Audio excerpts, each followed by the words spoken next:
Suatu kehormatan bisa kembali menyampaikan firman Tuhan pada hari Minggu ini. Dan saya mau menyampaikan dengan tema Kingdom Culture. Minggu lalu saya membahas bahwa semua orang menginginkan keuangan yang bertambah, keuangan yang meningkat. Tidak ada orang yang mau mengalami penurunan. Kita semua senang yang namanya upgrade. Kita senang kalau kita naik posisi. Kita senang kalau gaji kita bertambah. Kita senang kalau tadinya terikat jadi bebas oleh hutang. Kita senang yang tadinya sakit jadi sehat. Kita senang kalau kita punya handphone yang tua, Tuhan ganti menjadi handphone yang lebih baik. Tapi kita gak suka dengan namanya downgrade. Kita gak suka dari hidup sehat jadi sakit. Kita gak suka posisi kita diturunkan. Kita gak suka kalau kita punya income bahkan turun. Namun masalahnya adalah sesuatu yang upgrade tidak pernah datang begitu saja. Kita perlu bayar harga dan kita perlu ciptakan demi sesuatu yang meningkat. Nah, kita belajar minggu lalu untuk kita bisa mengalami financial upgrade, kita perlu rajin bekerja. Karena Tuhan tidak punya kepentingan memberkati pemalas. Tuhan hanya cuma punya kepentingan memberkati orang rajin. Makanya rajin di sini bukan cuma rajin kerja, tapi rajin berdoa, rajin berpikir. Karena orang yang rajin berdoa, rajin berpikir, dan rajin bekerja, maka berkatnya keras. Tapi orang yang tidak bekerja keras, orang yang tidak berpikir keras, orang yang tidak berdoa keras, hidupnya keras. Kita belajar juga minggu lalu bagaimana mengalami financial upgrade, yaitu mampu merencanakan investasi, bukan sekedar kesenangan sesaat. Karena usia manusia itu 30-60 tahun adalah usia produktif, sedangkan usia 60 tahun ke atas adalah usia di mana kita tidak lagi produktif. Kita belajar seperti semut, di mana ketika musim panas dia bukan cuma kenyang hari ini, tapi juga dia rajin untuk mengumpulkan investasi di musim krisis yang akan segera datang. Hari ini saya akan melanjutkan dengan tema bagaimana untuk kita bisa mengalami financial upgrade, yaitu Kingdom Culture, budaya Kerajaan Allah. Mari saya mengajak kita semua untuk melihat firman Tuhan di dalam Matius pasal 6 ayat 31. Sebab itu janganlah kamu khawatir dan berkata, apakah yang akan kami makan? Apakah yang akan kami minum? Apakah yang akan kami pakai? Semua itu dicari bangsa-bangsa yang tidak mengenal Allah. Akan tetapi Bapamu yang di surga tahu bahwa kamu memerlukan semuanya itu. Tetapi carilah dahulu kerajaan Allah dan kebenaran, maka semuanya itu akan ditambahkan kepadamu. Yesus sudah mengajarkan kepada orang banyak untuk jangan khawatir terhadap apa yang kita makan, apa yang kita minum, apa yang kita pakai. Bahkan yang menarik di sini adalah ternyata kalau kita pelajari Alkitab dari Kejadian sampai Wahyu, kata jangan khawatir Tuhan pesankan sampai 365 kali. Berarti setiap hari Tuhan sedang mengingatkan kita untuk jangan khawatir. Apa itu khawatir? Yaitu gelisah, bingung, was-was. Karena orang yang bingung, orang yang gelisah, dia tidak akan bisa menambah yang baik dalam hidupnya. Namun Yesus mengajarkan cara melawan untuk kita jangan khawatir. Di sini ada 3 kata kunci: mengenal Allah, hidup dalam kepentingan Allah, dan yang ketiga yaitu hidup dalam kebenaran. Maka semuanya itu, kata semuanya itu bicara soal makanan, minuman, dan pakaian akan ditambahkan kepadamu. Jadi Yesus sedang mengajarkan untuk kita yang pertama, kita perlu mengenal Allah. Untuk hidup dalam kerajaan Allah dari cara lain, kita perlu mengenal Raja segala raja, Tuhan segala Tuhan. Karena pemerintahannya adalah Yesus sendiri. Kalau kita dekat sama Yesus, maka yang terjadi adalah Dia akan memelihara hidup kita. Matius pasal 6 ayat 26, pandanglah burung-burung di langit yang tidak menabur, tidak menuai, dan tidak mengumpulkan bekal dalam lumbung, namun diberi makan oleh Bapakmu yang di surga. Bukankah kamu jauh melebihi burung-burung itu? Rupanya Yesus mengajarkan untuk kita belajar dari burung-burung di langit. Yang pertama, kenapa kita perlu belajar? Karena burung adalah ciptaan Tuhan yang kurang mulia dari manusia.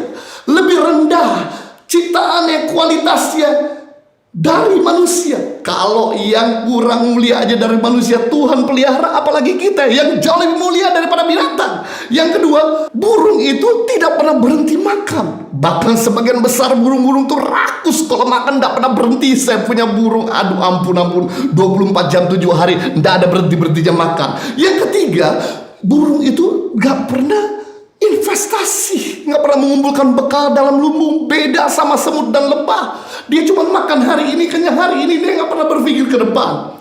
Tapi yang menarik, burung itu selalu matanya memandang sang pemelihara. Burung itu selalu dekat dengan penciptanya. Satu gambaran, kalau kita mau hidup dalam pemeliharaan Tuhan, kalau kita mau mengalami upgrading dalam finansial, kita perlu dekat sama pencipta kita. Gak usah jauh-jauh.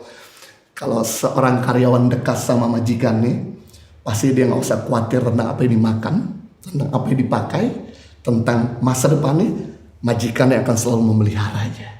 Sama ketika seorang anak itu dekat sama orang tuanya, maka pendidikan anaknya akan terjamin, hidup anaknya akan terjamin. Sama ketika kita dekat dengan Raja segala Raja, Tuhan segala Tuhan, kita mengenal Dia, maka Dia akan memelihara segala yang kita butuhkan. Yohanes 15 ayat 5, akulah pokok anggur dan kamulah ranting-rantingnya. Barang siapa tinggal dalam aku dan aku dalam dia, ia berbuah banyak. Sebab di luar aku, kamu tidak dapat berbuat apa-apa. Menarik di sini, ketika kita nempel, maka kita bisa berbuat banyak. Tapi ketika kita tidak nempel, maka kita tidak bisa berbuat banyak.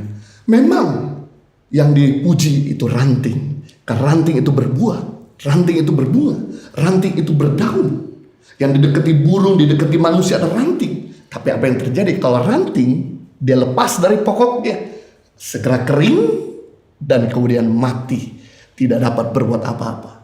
Sama hal dengan hidup ini. Mungkin kita nothing, mungkin kita ini orang-orang yang biasa saja. Tapi kalau kita nempel sama pokok, maka kita yang biasa jadi luar biasa. Kita yang berkekurangan jadi berkecukupan. Kita yang sakit jadi sehat. Kita yang lemah jadi kuat. Kita yang tidak berdaya jadi mampu bertahan dalam hari-hari yang kita lalui. Dan yang menarik, your nearness determine your likeness. Kedekatan kita sama Tuhan menentukan keserupaan kita dengan Tuhan. Kalau kita dekat sama orang Indonesia Timur, pasti kita belajar bercandanya orang Timur. Kita juga belajar makanan orang Timur. Kita jadi belajar bahkan juga budayanya orang Timur. Saya ini bukan orang Timur, tapi orang berkata, Jo, kayaknya kamu tuh berasal dari Timur. Kenapa? Karena saya dekat sama orang Timur, jadi saya ketepak dengan logat-logat Timur. Tapi kalau kita dekat sama orang Barat, pasti kita akan berlogat bahasa Barat. Kita suka makanan Barat, sama halnya ketika kita dekat sama Tuhan, tanpa kita sadari. Gaya kita berpikir, gaya kita berbicara, gaya kita bertingkah laku akan mirip seperti Yesus Kristus Tuhan kita. Tolong dianalisa, apakah hari-hari ini, dalam masa COVID-19 ini, kehidupan kita mirip Tuhan atau sebaliknya. Kalau kita ternyata hidup kita tidak mirip Tuhan, sekarang waktunya untuk kita bisa menyerang jadwal padat kita dan meluangkan waktu sama Tuhan. Maka kita akan menjadi serupa dengan Dia dan Dia akan memelihara kita. Yang kedua, bagaimana untuk kita tinggal dalam kerajaan Allah?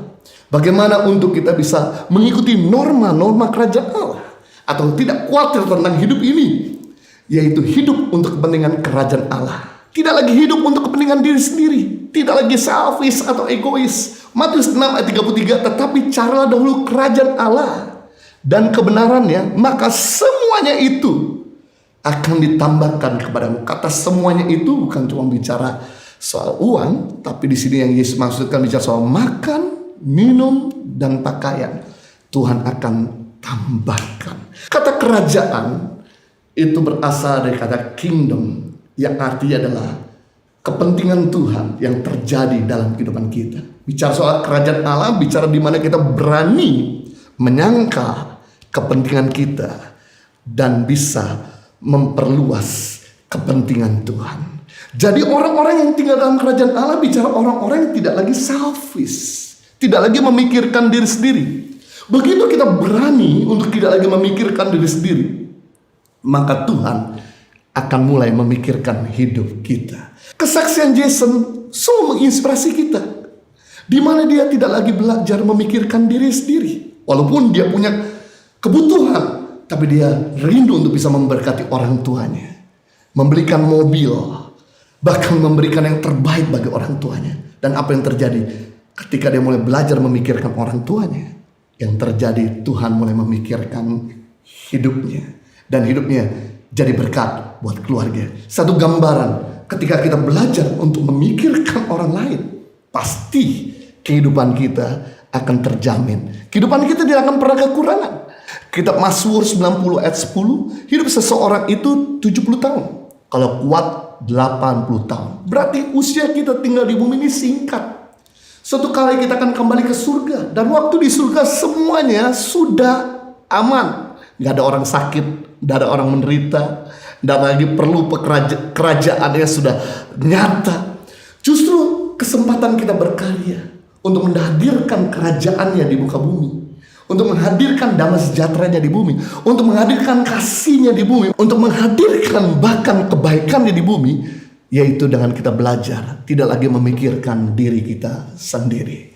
Saya bersama istri, di mana sejak awal merintis yayasan ini, belajar untuk tidak ambil gaji, walaupun kami berhak untuk mengambil gaji di yayasan.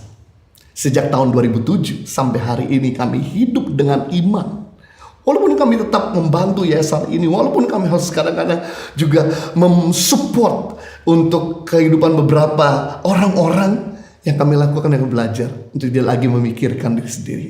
Dan yang menarik, sudah hampir lebih daripada 14 tahun ini kami melihat penyertaan Tuhan.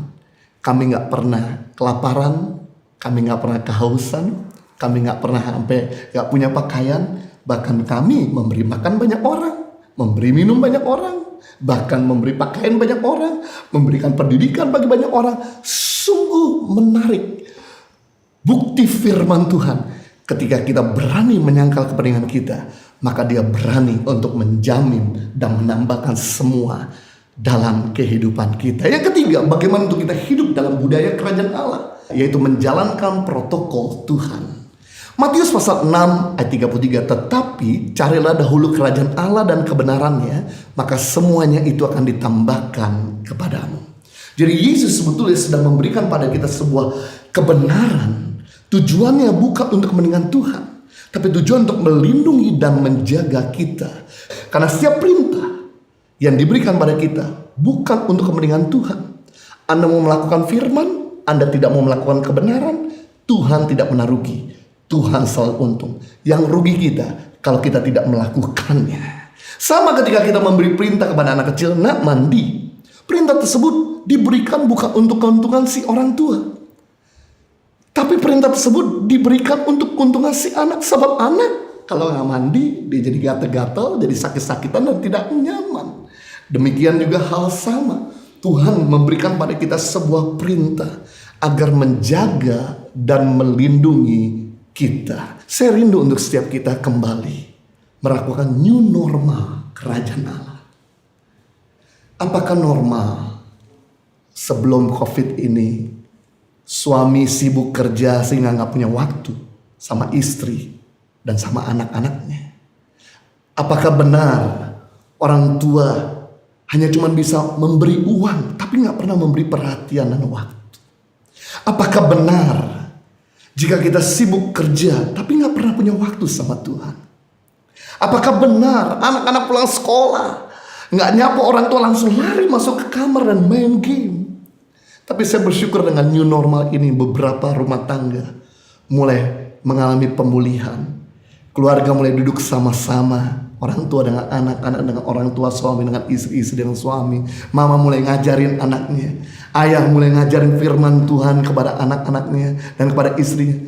Hal ini yang kami alami, di mana ketika sebelum COVID sibuk pelayanan, jadwal full tiap hari sampai tahun depan, sehingga gak ada waktu untuk membangun mesbah keluarga. Jemaat diberkati, orang dilayani, anak-anak diberi pendidikan di pedalaman, tapi anak sendiri gak pernah dikasih pendidikan firman Tuhan. Saya bersyukur dengan masa COVID-19 ini membuat akhirnya saya harus di rumah. Dan kemudian kita mulai bangun mesbah keluarga, back to basic. Dan ketika kita mulai bangun mesbah keluarga, awalnya mereka agak canggung anak-anak, tapi ketika dilatih setiap hari, mereka dengar firman Tuhan setiap hari, mereka sharing, kita mulai saling mendoakan, kita mulai berdoa syafaat bagi bangsa, negara dan sebagainya. Akhirnya anak-anak kami yang tadi gak bisa berdoa mulai jadi bisa berdoa. Anak-anak kami yang gak mengerti firman Tuhan jadi mengerti firman Tuhan. Balance. Mereka menerima pelajaran, mereka menerima game, main dengan teman-temannya di online, tapi mereka juga terima masukan kebenaran. Dan hal inilah kami melihat di mana ketika kami lakukan kebenaran, dengan membangun mesbah keluarga, maka Tuhan memelihara. Dan selama COVID ini kami gak pernah mengalami kekurangan. Kami mengalami berkat Tuhan, di mana kami bukan cuma mengalami berkat Tuhan, kami juga boleh membagi berkat Tuhan kepada yang lain-lainnya. Saya rindu untuk setiap kita untuk bisa menjadi pelaku protokol Tuhan, agar jangan krisis melanda hidup kita. Jangan KKN, mau kaya tanpa kerja, kesenangan tanpa hati nurani. Biarlah setiap kita menjadi orang-orang yang suka melakukan firman Tuhan, agar menjaga dan memberkati kita, keluarga, dan masa depan kita.